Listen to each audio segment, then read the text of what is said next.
Manuscrito hallado en una botella. De Edgar Allan Poe. Qui n'en plus qu'à montrer à vivre, n'en plus rien à dissimuler. Quinol.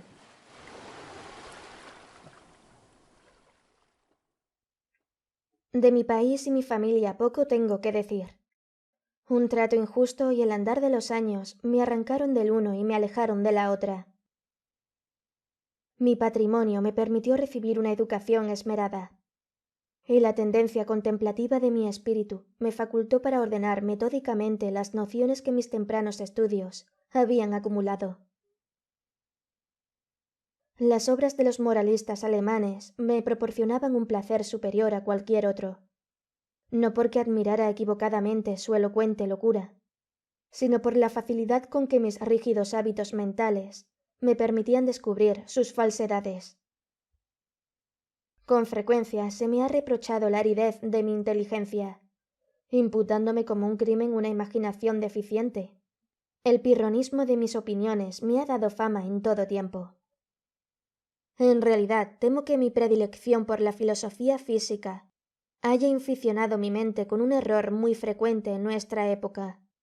Aludo a la costumbre de referir todo hecho, aun el menos susceptible de dicha referencia, a los principios de aquella disciplina. En general, no creo que nadie esté menos sujeto que yo a desviarse de los severos límites de la verdad, arrastrando por los ignes fatui de la superstición. Me ha parecido apropiado hacer este proemio, para que el increíble relato que he de hacer no sea considerado como el delirio de la imaginación desenfrenada, en vez de la experiencia positiva de una inteligencia para quien los ensueños de la fantasía son letra muerta y nulidad. Después de varios años pasados en viajes por el extranjero, me embarqué en el año 1800 en el puerto de Batavia, capital de la rica y populosa isla de Java, para hacer un crucero al archipiélago de las Islas de la Sonda. Me hice a la mar en calidad de pasajero, sin otro motivo que una especie de inquietud nerviosa que me hostigaba como si fuera un demonio. Nuestro excelente navío, de unas 400 toneladas, tenía remaches de cobre y había sido construido en Bombay con teca de Malabar. Llevaba una carga de algodón en rama y aceite procedente de las islas Laquevidas. También teníamos a bordo bonote, melaza, aceite de manteca, cocos y algunos cajones de opio. El arrumaje había sido mal hecho y por lo tanto el barco escoraba. Iniciamos el viaje con muy poco viento a favor, y durante varios días permanecimos a lo largo de la costa oriental javanesa, sin otro incidente para menguar la monotonía de nuestro derrotero que el encuentro ocasional con alguno de los pequeños grabs del archipiélago al cual nos encaminábamos. Una tarde, mientras me hallaba apoyado en el coronamiento, observé hacia el noroeste una nube aislada de extraño aspecto. Era notable tanto por su color como por ser la primera que veíamos desde nuestra partida de Batavia. La observé continuadamente hasta la puesta de sol, en que comenzó a expandirse rápidamente hacia el este y el oeste, cerniendo el horizonte con una angosta faja de vapor y dando la impresión de una dilatada playa baja. Pronto mi atención se vio requerida por la coloración rojo oscuro que presentaba la luna y la extraña apariencia del mar. Operábase en este una rápida transformación, y el agua parecía más transparente que de costumbre. Aunque me era posible distinguir muy bien el fondo, lancé la sonda y descubrí que había 15 brazas. El aire se había vuelto intolerablemente cálido y se cargaba de exhalaciones en espiral semejantes a las que brotan del hierro al rojo. A medida que caía la noche cesó la más ligera brisa, y hubiera sido imposible concebir calma más absoluta. La llama de una bujía colocada en la popa no oscilaba en lo más mínimo, y un cabello, sostenido entre los dedos, colgaba sin que fuera posible advertir la menor vibración. Empero, como el capitán manifestara que no veía ninguna indicación de peligro, pero que estábamos derivando hacia la costa, mandó arriar las velas y echar el ancla. No se apostó ningún vigía, y la tripulación, formada principalmente por malayos, se tendió sobre el puente a descansar. En cuanto a mí, bajé a la cámara, apremiado por un penoso presentimiento de desgracia. Todas las apariencias me hacían ver la inminencia de un huracán. Transmití mis temores al capitán, pero no prestó atención a mis palabras, y se marchó sin haberse dignado contestarme. Mi inquietud, sin embargo, no me dejaba dormir, y hacia medianoche subí a cubierta. Cuando apoyaba el pie en el último peldaño de la escala de toldilla, me sorprendió un fuerte rumor semejante al zumbido que podría producir una rueda de molino girando rápidamente. Y, antes de que pudiera asegurarme de su significado, sentí que el barco vibraba. Un instante después, un mar de espuma nos caía de través y, pasando sobre el puente, barría la cubierta de proa a popa. La excesiva violencia de la ráfaga significó en gran medida la salvación del navío. Aunque totalmente sumergido, como todos los mástiles habían volado por la borda, surgió lentamente a la superficie al cabo de un minuto, y, vacilando unos instantes bajo la terrible presión de la tempestad, acabó por enderezarse. Imposible me sería decir por qué milagro escapé de la destrucción. Aturdido por el choque del agua, volvía en mí para encontrarme encajado entre el codaste y el gobernalle. Me puse de pie con gran dificultad y, mirando en torno presa de vértigo, se me ocurrió que habíamos chocado contra los arrecifes. Tan terrible e inimaginable era el remolino que formaban las montañas de agua y espuma en que estábamos sumergidos.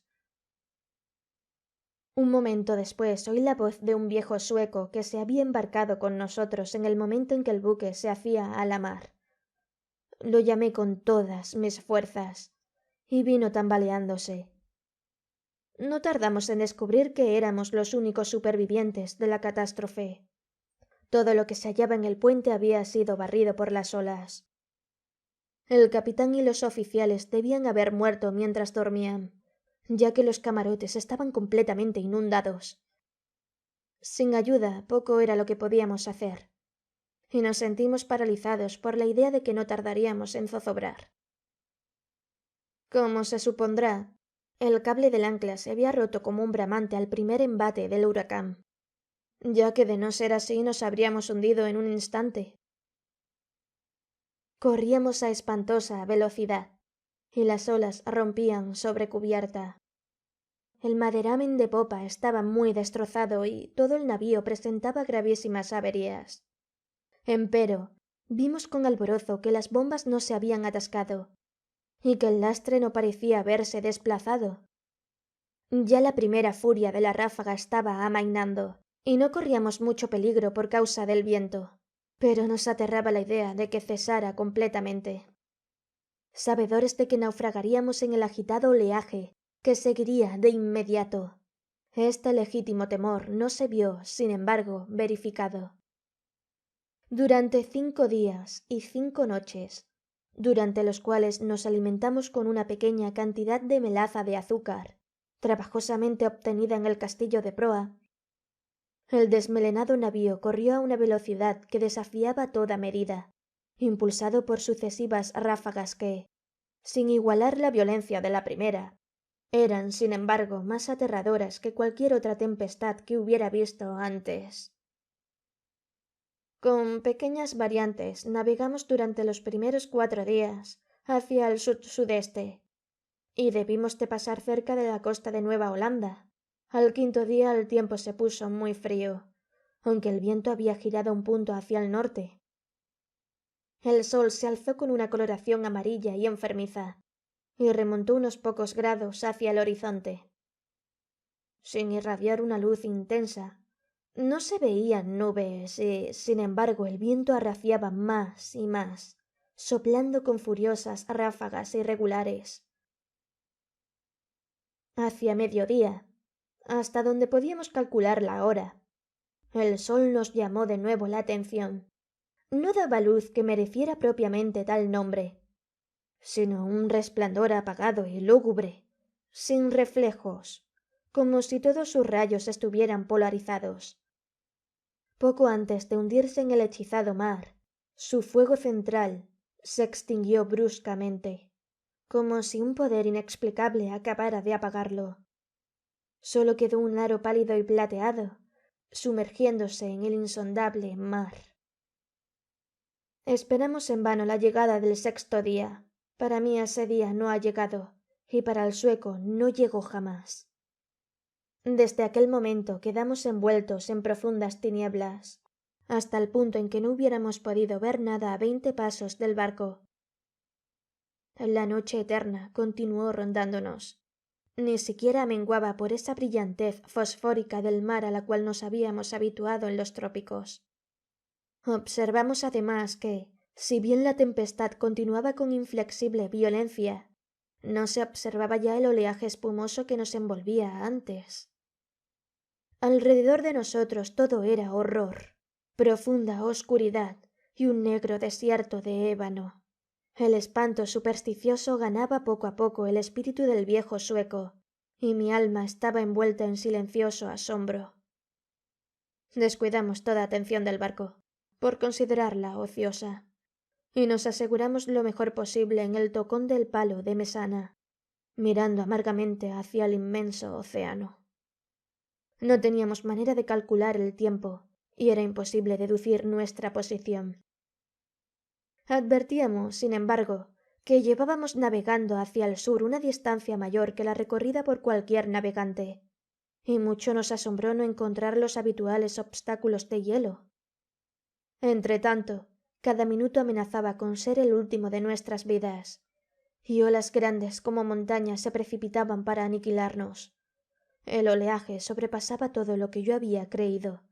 Solo por milagro no zozobrábamos a cada instante. Mi compañero aludió a la ligereza de nuestro cargamento, recordándome las excelentes cualidades del barco.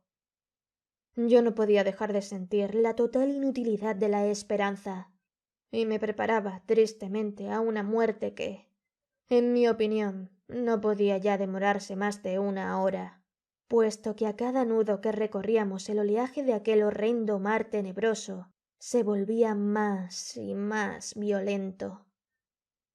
Por momentos jadeábamos en procura de aire, remontados a una altura superior a la del albatros, y en otros nos mareaba la velocidad del descenso a un infierno líquido, donde el aire parecía estancado y ningún sonido turbaba el sueño del kraken. Nos hallábamos en la profundidad de uno de esos abismos, cuando un súbito clamor de mi compañero se alzó horriblemente en la noche. «¡Mire, mire!», me gritaba al oído. «¡Dios todopoderoso, mire, mire!». Mientras hablaba, advertí un apagado resplandor rojizo que corría por los lados del enorme abismo donde nos habíamos hundido, arrojando una incierta lumbre sobre nuestra cubierta. Alzando los ojos, contemplé un espectáculo que me heló la sangre. A una espantosa elevación, inmediatamente por encima de nosotros, y al borde mismo de aquel precipicio líquido, se cernía un gigantesco navío, de quizá 4000 toneladas, aunque en la cresta de una ola tan enorme que lo sobrepasaba 100 veces en altura. Sus medidas excedían las de cualquier barco de línea o de la Compañía de Indias Orientales. Su enorme casco era de un negro profundo y opaco, y no tenía ninguno de los mascarones o adornos propios de un navío.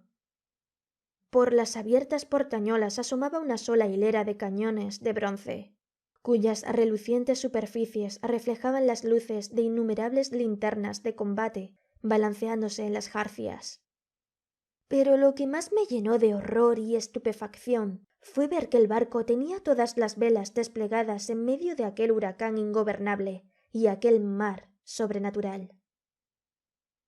Cuando lo vimos por primera vez solo se distinguía su proa, mientras lentamente se alzaba sobre el tenebroso y horrible golfo de donde venía. Durante un segundo de inconcebible espanto, se mantuvo inmóvil sobre el vertiginoso pináculo, como si estuviera contemplando su propia sublimidad.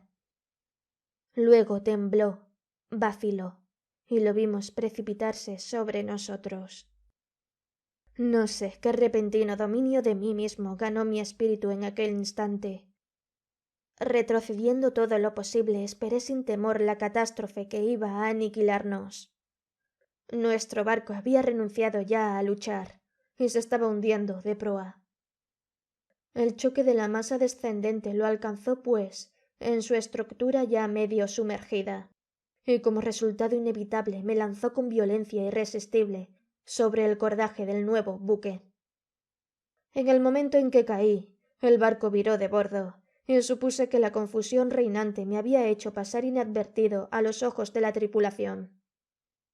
Me abrí camino sin dificultad hacia la escotilla principal, que se hallaba parcialmente abierta, y no tardé en encontrar una oportunidad de esconderme en la cala.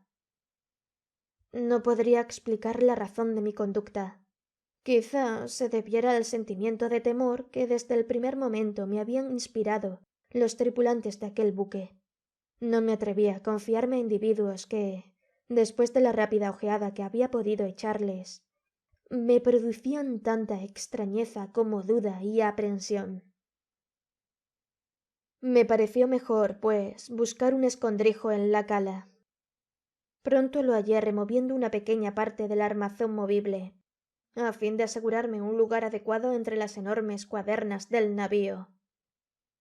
Apenas había completado mi trabajo, cuando unos pasos en la cala me obligaron a hacer uso del mismo. Desde mi refugio vi venir a un hombre que se movía con pasos débiles e inseguros. No le vi la cara, pero pude observar su apariencia general. En toda su persona se notaban las huellas de una avanzada edad. Le temblaban las rodillas bajo el peso de los años, y su cuerpo parecía agobiado por aquella carga. Hablaba consigo mismo, murmurando en voz baja y entrecortada unas palabras de un idioma que no pude comprender, y anduvo tanteando en un rincón entre una pila de singulares instrumentos y viejas cartas de navegación. En su actitud había una extraña mezcla de mal humor de la segunda infancia con la solemne dignidad de un dios. Por fin volvió a subir el puente y no lo vi más.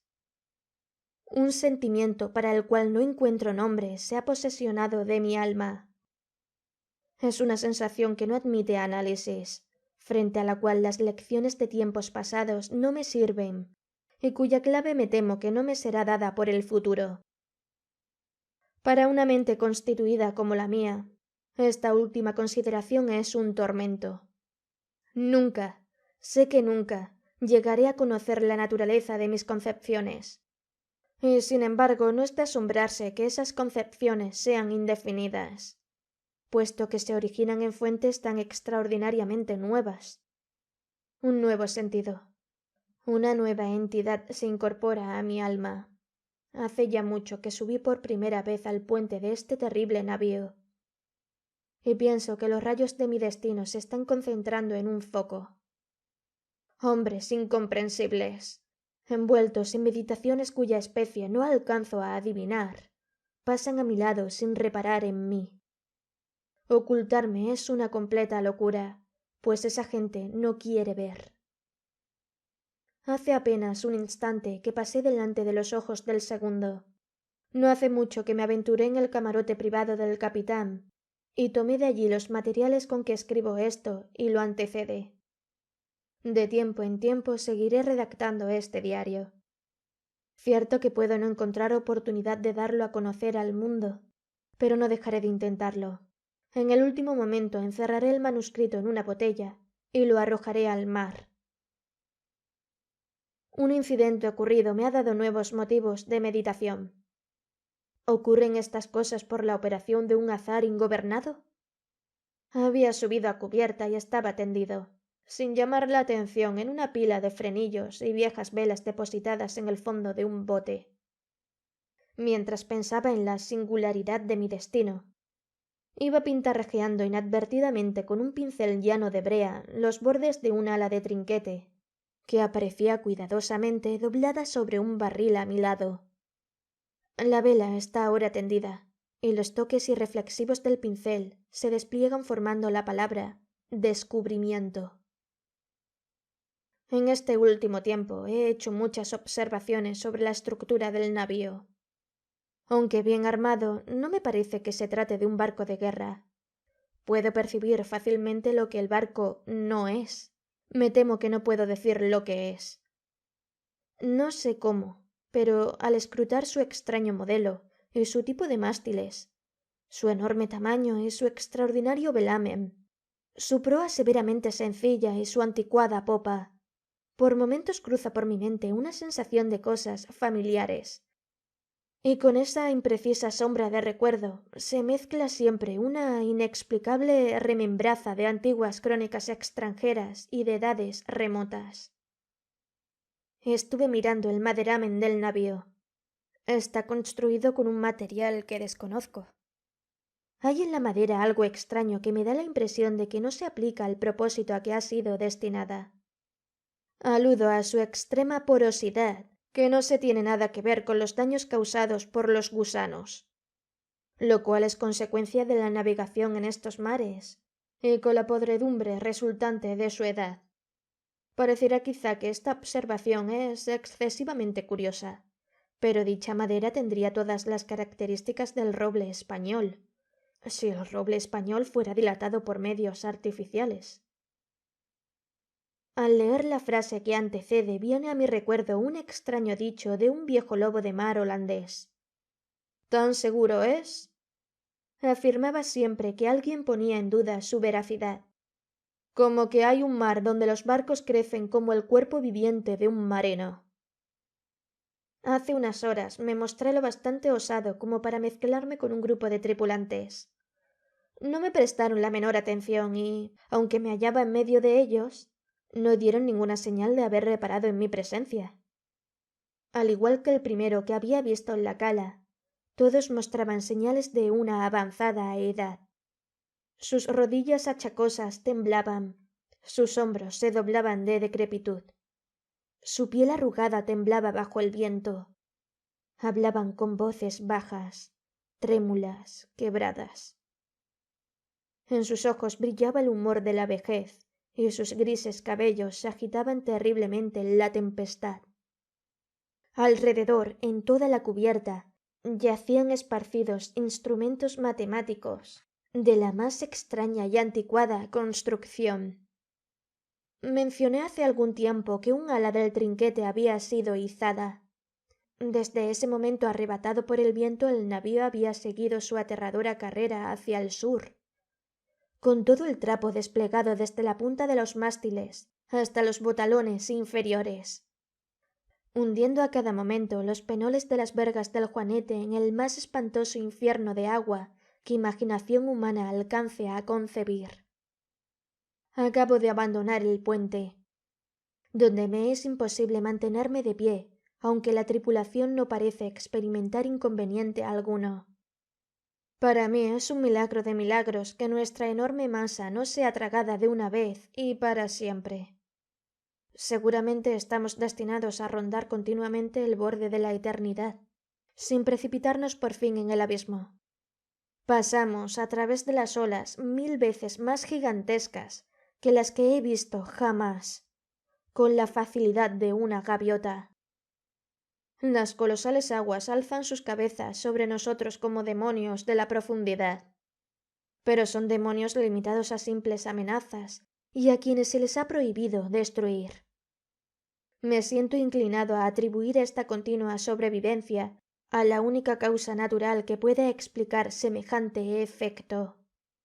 Supongo que el barco está sometido a la influencia de alguna poderosa corriente o de una impetuosa resaca.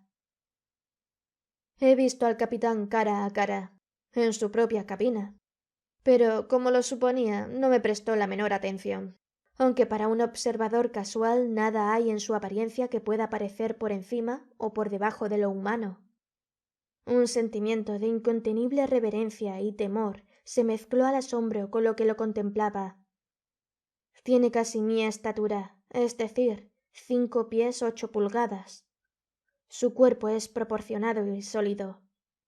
Sin ser especialmente robusto, ni destacarse en nada, mas la singularidad de su expresión, la intensa, la asombrosa, la estremecedora evidencia de una vejez tan grande, tan absoluta, dominó mi espíritu con una sensación, con un sentimiento inefable. Aunque poco arrugada, su frente parece soportar el sello de una miríada de años. Sus cabellos grises son crónicas del pasado, y sus ojos, aún más grises, son sibilas del futuro. El piso del camarote estaba cubierto de extraños infolios, con broches de hierro, estropeados instrumentos científicos y viejísimas cartas de navegación fuera de su uso. El capitán apoyaba la cabeza en las manos, mientras contemplaba con llameantes e inquietos ojos un papel, que tomé por una comisión, y que en todo caso ostentaba la firma de un monarca.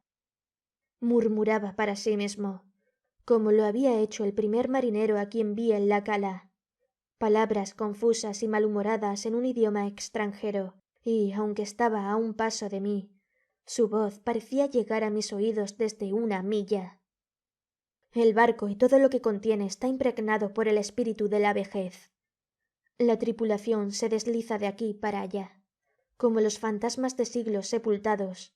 Sus ojos reflejan un pesar ansioso e intranquilo, y cuando sus dedos se iluminan bajo el extraño resplandor de las linternas de combate, me siento como no me he sentido jamás. Aunque durante toda mi vida me interesaron las antigüedades, y me saturé con las sombras de rotas columnas en Baalbek, en Tadmor y en Persépolis, hasta que mi propia alma se convirtió en una ruina. Al mirar en torno, me avergüenzo de mis anteriores aprensiones.